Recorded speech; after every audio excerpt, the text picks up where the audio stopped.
লেবাননে হামলার জবাবে ইসরায়েল ভূখণ্ডে পাল্টা হামলা চালিয়েছে হামাস ও হিজবুল্লাহ।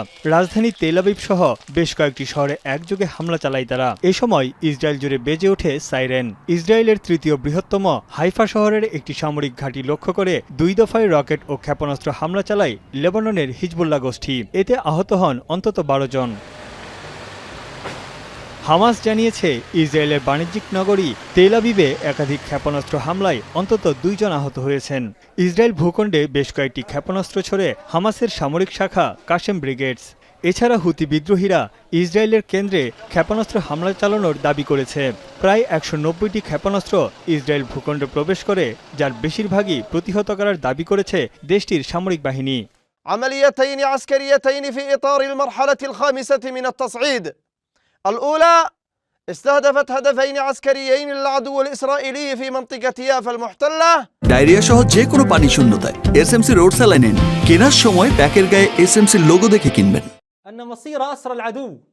এদিকে হামাসের সামরিক শাখা আল কাশেম ব্রিগেডের মুখপাত্র এক ভিডিও বার্তায় বলেন, জিম্মিদের ভাগ্য এখন নির্ভর করছে ইসরায়েল সরকারের উপর।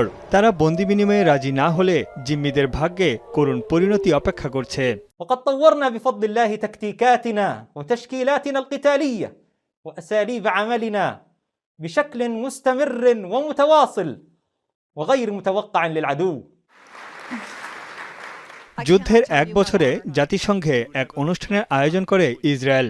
সেখানে ইসরায়েলি রাষ্ট্রদূত বলেন, হামাস নির্মূল ও সব জিম্মিদের মুক্ত করা না পর্যন্ত লড়াই চলবে। এই সময় হতাহত ও জিম্মি ইসরায়েলিদের স্মরণে 1 মিনিট নীরবতা পালন করা হয়। The difference between the past and today is very simple. Now we are not defenseless. Today the Jewish people have a strong state, a powerful military, and the courage to protect ourselves. Desperate to see another day. And yet, there are those in the Security Council and outside who fail to condemn Hamas's atrocities or even say the word Hamas. এদিকে Netanyahu সরকারকে ব্যর্থ বলেছেন জিম্মিদের পরিবারের সদস্যরা। তারা ক্ষোভ জানিয়ে বলেন, নেতৃত্ব ও কৌশলগত পরিকল্পনার অভাবে জিম্মিদের উদ্ধার করা সম্ভব হচ্ছে না। I didn't expect the war keep going so much, and my wishful thinking is, that the hostages will be back. Focus is that we can't go on with our lives until all the hostages are back home. Israeli parliament ভবন নেসেটে সাদা ও নীল রঙে সাজিয়ে স্মরণ করা হয় হতাহতদের।